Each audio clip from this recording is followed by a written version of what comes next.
Computer പഠന മലയാളം സീരീസിന്റെ 6ാമത്തെ വീഡിയോയിലേക്ക് എല്ലാവർക്കും സ്വാഗതം. നമ്മൾ കഴിഞ്ഞ കുറച്ച് വീഡിയോയിലൂടെ കമ്പ്യൂട്ടറിനെ കുറിച്ച് ഏകദേശം ഒരു ഐഡിയ എല്ലാവർക്കും ഉണ്ടായിട്ടുണ്ടാവും. അപ്പോൾ ഈ കോഴ്സ് നമ്മൾ ഡെവലപ്പ് ചെയ്തിട്ടുള്ളത് ഒന്നും കമ്പ്യൂട്ടറിനെ കുറിച്ച് അറിയാത്ത ആളുകൾക്ക് അത് പഠിച്ചെടുക്കാൻ സഹായിക്കുക എന്നൊരു ഉദ്ദേശം വെച്ചാണ്. ഇപ്പോൾ നമ്മൾ ആദ്യം വിൻഡോസ് ആണ് തുടങ്ങിയത്. വിൻഡോസ് ഇപ്പോൾ ഏകദേശം 5 ക്ലാസ്സായി. ഈ ഒരു വീഡിയോയോട് കൂടി 5ാമത്തെ ക്ലാസ് ആണിത്. ആദ്യത്തെ കുറച്ച് ക്ലാസ്സുകളിലൂടെ നമ്മൾ ഒട്ടും കമ്പ്യൂട്ടർ അറിയാത്ത ഒരാൾക്ക് ഇത് ഉപയോഗിച്ച് പഠിച്ച് തുടങ്ങാൻ പറ്റുന്ന രീതിയിൽ ഇങ്ങനെ ഡെവലപ്പ് ചെയ്ത് കൊണ്ടുവന്നിട്ടുണ്ടായിരുന്നു. ഇനി ഇന്നത്തെ ക്ലാസ്സിൽ നമ്മൾ പറയുന്നത് വളരെ സിമ്പിളായിട്ടുള്ള കുറച്ച് സെറ്റിങ്സ് ആണ്. ഇതൊക്കെ നമ്മൾ ഒരു കമ്പ്യൂട്ടർ കണ്ടു കഴിഞ്ഞാൽ ഇതെന്താണ്, ഇതിൻ്റെ കോൺഫിഗറേഷൻ എന്താണ്, അങ്ങനെയുള്ള കാര്യങ്ങളൊക്കെ നോക്കാനുള്ള കുറച്ച് പാഠങ്ങൾ, അതാണ് നമ്മൾ ഈ ഒരു വീഡിയോയിൽ പറയുന്നത്. ഇപ്പോൾ നമ്മളൊരു കമ്പ്യൂട്ടർ നമ്മുടെ കയ്യിൽ കിട്ടിക്കഴിഞ്ഞാൽ അതിൻ്റെ കോൺഫിഗറേഷൻ എങ്ങനെയാണ് നോക്കുക എന്നത് നമുക്ക് നോക്കാം. അപ്പോൾ കോൺഫിഗറേഷൻ നോക്കാൻ ഈ ദിസ് പി സി എന്ന ഫയൽ എക്സ്പ്ലോറർ ഓപ്പൺ ചെയ്യാനുള്ള ഐക്കൺമേ റൈറ്റ് ക്ലിക്ക് ചെയ്താൽ പ്രോപ്പർട്ടീസ് എന്ന ഒരു ഓപ്ഷൻ കിട്ടും. ഇതിൽ ക്ലിക്ക് ചെയ്ത് കഴിഞ്ഞാൽ ആ കമ്പ്യൂട്ടറിൻ്റെ പ്രോപ്പർട്ടീസ് നമുക്ക് അറിയാൻ പറ്റും. അപ്പോൾ ഈ ഒരു പ്രോപ്പർട്ടീസ് വിൻഡോ ഓപ്പൺ ചെയ്ത് കഴിഞ്ഞാൽ നമുക്ക് ആ കമ്പ്യൂട്ടറിൽ ഏത് വിൻഡോസ് ആണ് ഇൻസ്റ്റാൾ ആക്കിയിട്ടുള്ളത് എന്നറിയാൻ പറ്റും. അതുപോലെ ഏത് പ്രോസസ്സറാണ് ആ കമ്പ്യൂട്ടറിലുള്ളത് എന്ന് നമുക്ക് ഇവിടെ നോക്കിയാൽ കാണാൻ പറ്റും. പിന്നെ അതിൽ എത്ര GB റാം ഉണ്ട് എന്ന് അറിയാൻ പറ്റും. 4 GB റാം ഉണ്ട്. ഒരു i3 പ്രോസസ്സറുള്ള കമ്പ്യൂട്ടറാണിത്. പിന്നെ ഈ കമ്പ്യൂട്ടറിന് ഒരു പേരുണ്ടാവും. എല്ലാ കമ്പ്യൂട്ടറിനും ഒരു പേരുണ്ടാവും. ഇത് നമുക്ക് മാറ്റാനൊക്കെ പറ്റും. അപ്പോൾ ഈ കമ്പ്യൂട്ടറിൻ്റെ പേര് ഇപ്പോൾ നമുക്ക് അത്ര ഒരു ഇമ്പോർട്ടൻ്റ് ആയിട്ട് ഒന്നും പഠിക്കേണ്ട ആവശ്യമില്ല. നമുക്ക് നെറ്റ്വർക്കിംഗ് ക്ലാസ്സുകളൊക്കെ ആകുമ്പോൾ ആണ് നമുക്ക് കമ്പ്യൂട്ടറിൻ്റെ പേരുമായിട്ട് ബന്ധപ്പെട്ടുള്ള കാര്യങ്ങളെല്ലാം പഠിക്കാനുള്ളത്. ഇപ്പോൾ ജസ്റ്റ് കമ്പ്യൂട്ടറിൻ്റെ ഒരു പേരുണ്ടാവുന്ന മാത്രം നിങ്ങൾ മനസ്സിലാക്കിയാൽ മതി. അപ്പോൾ ഇതാണ് ഒരു കമ്പ്യൂട്ടറിൻ്റെ പ്രോപ്പർട്ടീസ് വിൻഡോ എന്ന് പറയുന്നത്. ആ കമ്പ്യൂട്ടറിനെ പറ്റിയുള്ള ഒരു ഏകദേശം ഒരു വിവരം നമ്മൾക്ക് അറിയാനായിട്ട് പറ്റും. ഇനി അടുത്തതായിട്ട് നമുക്ക് നോക്കാനുള്ള വളരെ ബേസിക് ആയിട്ടുള്ള കാര്യമാണ് ഈ ഡെസ്ക്ടോപ്പിൻ്റെ വാൾപേപ്പർ എങ്ങനെയാണ് മാറ്റുക എന്നതാണ്. ഇപ്പോൾ നമ്മൾക്ക് കാണുന്ന ഈ ഡെസ്ക്ടോപ്പിൽ ഒരു ഫോട്ടോ ഉണ്ട് അല്ലേ. ഇവിടെ റൈറ്റ് ബട്ടൺ ക്ലിക്ക് ചെയ്താൽ നമുക്കൊരു പേഴ്സണലൈസ് എന്ന് പറഞ്ഞ ഒരു ഓപ്ഷൻ കിട്ടും. ഇതിൽ ക്ലിക്ക് ചെയ്താൽ ഇവിടെ ഓൾറെഡി ഉള്ള വാൾപേപ്പറിൻ്റെ ഒരു പ്രിവ്യൂ നമുക്ക് കാണാൻ പറ്റും. അതിൻ്റെ താഴെ നമുക്ക് കുറേ പിക്ചേഴ്സ് കാണാം.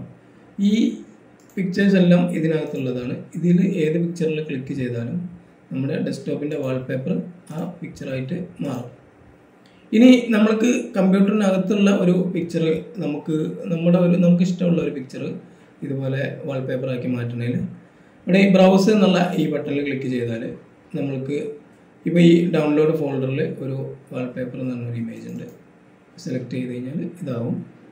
അതുപോലെ നമുക്ക് കമ്പ്യൂട്ടറിൻ്റെ മറ്റേതെങ്കിലും ലൊക്കേഷനിൽ ഇതുപോലെ നമ്മൾ ഫോട്ടോസ് സേവ് ചെയ്ത് വെച്ചിട്ടുണ്ടെങ്കിൽ ആ ഫോട്ടോ ഇതുപോലെ നമുക്ക് പിക്ചറാക്കിയിട്ട് കൊടുക്കാൻ പറ്റും. ഇതിനകത്ത് ഇപ്പോൾ വേറെ ഫോട്ടോസൊന്നും ഇല്ല, അതുകൊണ്ട് നമുക്ക് അങ്ങനെ സെലക്ട് ചെയ്യാൻ പറ്റില്ല. ഓക്കെ, അപ്പോൾ ഇങ്ങനെയാണ് ഒരു കമ്പ്യൂട്ടറിൻ്റെ വാൾപേപ്പർ, ഡെസ്ക്ടോപ്പ് വാൾപേപ്പർ മാറ്റുന്നത്.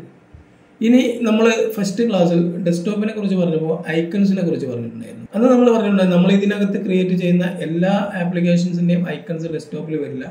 ചില ആപ്ലിക്കേഷൻസ് ഇൻസ്റ്റാൾ ചെയ്യുമ്പോൾ ഇപ്പോൾ ഗൂഗിൾ ക്രോം, അതുപോലെ ഫയർഫോക്സ് എന്നുള്ള ആപ്ലിക്കേഷൻ, ഇതൊക്കെ നമ്മൾ ഇൻസ്റ്റാൾ ചെയ്യുമ്പോൾ തന്നെ അതിൻ്റെ ഐക്കൺ ഓട്ടോമാറ്റിക്കായിട്ട് ഇതിനകത്ത് ഉണ്ടാവും.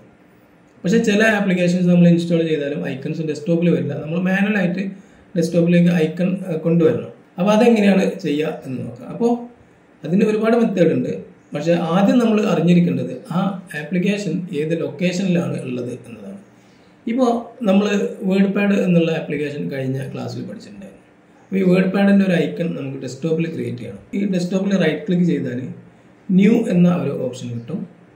ഇവിടെ ഫോൾഡർ നമുക്കറിയാം, നമ്മൾ ഫോൾഡർ ക്രിയേറ്റ് ചെയ്തിട്ടുണ്ട്. ഷോർട്ട് കട്ട് എന്ന് പറഞ്ഞിട്ടൊരു ഓപ്ഷൻ ഉണ്ടാവും. ഈ ഷോർട്ട് കട്ടിൽ ക്ലിക്ക് ചെയ്താൽ ഇവിടെ നമുക്കൊരു ലൊക്കേഷൻ സെലക്ട് ചെയ്യാനുള്ള ഓപ്ഷൻ കിട്ടും.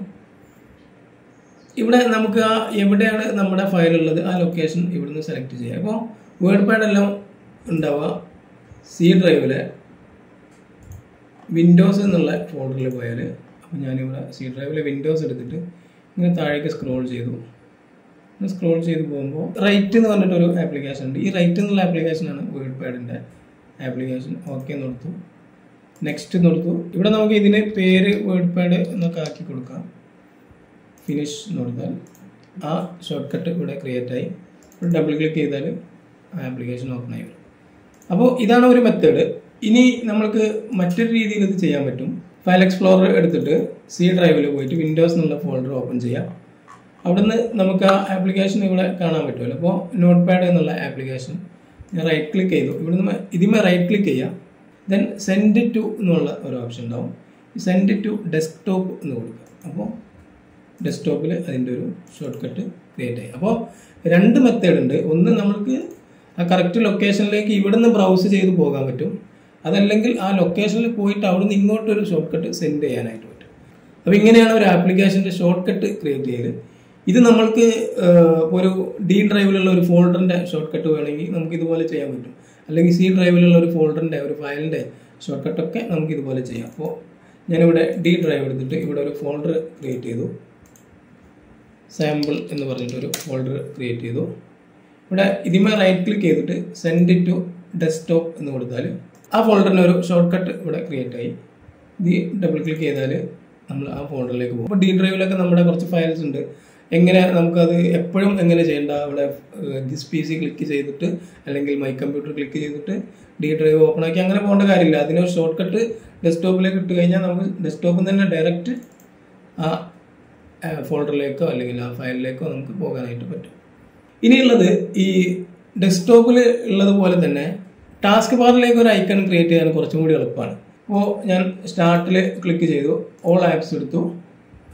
എന്നിട്ട് ഇവിടെ കുറേ ആപ്ലിക്കേഷൻസ് നമുക്ക് കാണാനുണ്ട്. ഇപ്പോൾ ക്യാമറ, കലണ്ടർ, കാൽക്കുലേറ്റർ എന്നൊക്കെ പറഞ്ഞിട്ട് കുറേ ആപ്ലിക്കേഷൻസ് കാണാനുണ്ട്.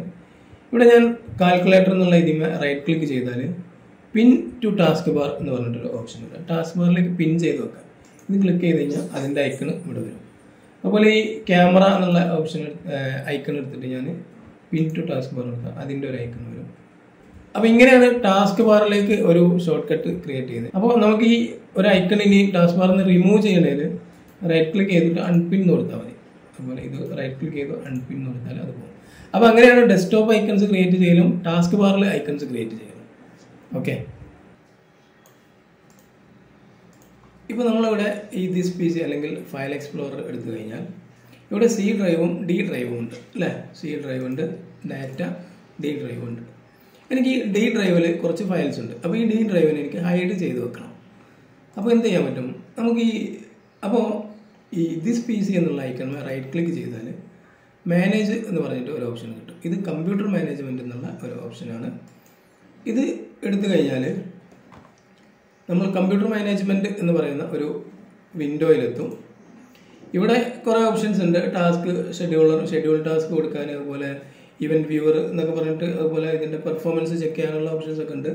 അതൊന്നും നോക്കണ്ട, നമുക്ക് ജസ്റ്റ് ഡിസ്ക് മാനേജ്മെൻറ്റ് എന്ന് പറഞ്ഞ ഒരു ഓപ്ഷൻ ഉണ്ട്, ഇതെടുക്കാം. അപ്പോൾ ഇതെടുത്താൽ നമ്മൾ നേരത്തെ കണ്ട സി ഡ്രൈവും ഡി ഡ്രൈവും ഒക്കെ ഇവിടെ കാണാനുണ്ട്. എനിക്കിപ്പോൾ ഈ ഡി ഡ്രൈവ് ആണല്ലോ ഹൈഡ് ചെയ്യേണ്ടത്. അപ്പോൾ ഞാൻ ഈ ഡി ഡ്രൈവുമേ റൈറ്റ് ബട്ടൺ ക്ലിക്ക് ചെയ്താൽ change drive letter and path എന്ന് പറഞ്ഞിട്ടൊരു ഓപ്ഷൻ കിട്ടും.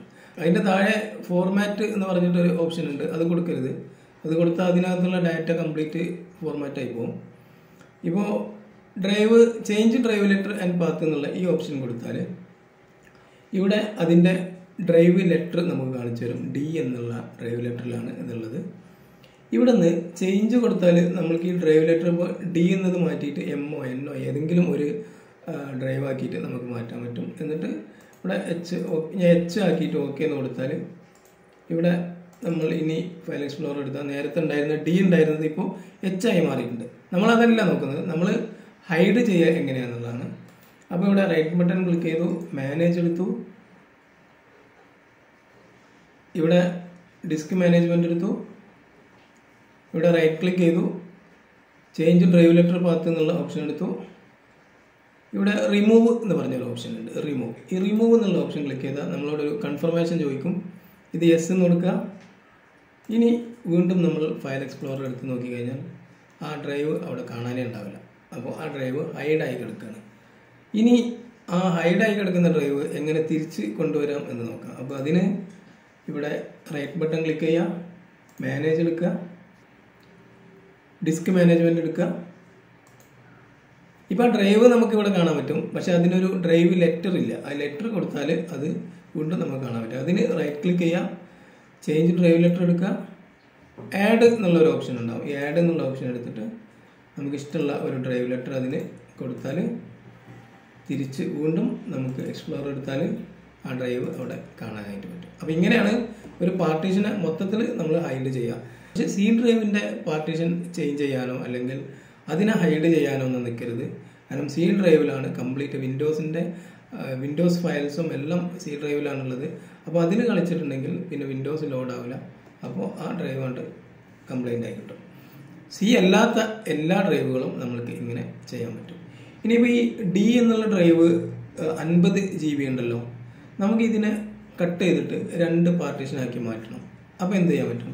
നേരത്തെ നമ്മൾ ചെയ്ത മാനേജിൽ പോവുക, ഡിസ്ക് മാനേജ്മെൻറ്റ് എടുക്കുക, ഇവിടെ റൈറ്റ് ബട്ടൺ ക്ലിക്ക് ചെയ്യുക. ഇവിടെ ഒരു ഷ്രിങ്ക് വോളിയം എന്ന് പറഞ്ഞൊരു ഓപ്ഷൻ ഉണ്ടാവും. ഷ്രിങ്ക് വോളിയം, ഡിലീറ്റ് വോളിയം അല്ല. ഡിലീറ്റ് വോളിയം കൊടുത്താൽ ഈ ഡ്രൈവ് മൊത്തത്തിൽ ഡിലീറ്റ് ആയി പോകും. ഷ്രിങ്ക് വോളിയം എന്നുള്ള ഓപ്ഷൻ കൊടുക്കുക. അപ്പോൾ നമ്മൾക്ക് ഇവിടെ അതിൻ്റെ ടോട്ടൽ സൈസ് ഇത്ര ഉണ്ട്. അപ്പോൾ ടോട്ടൽ സൈസ് 52 GB ഉണ്ട്.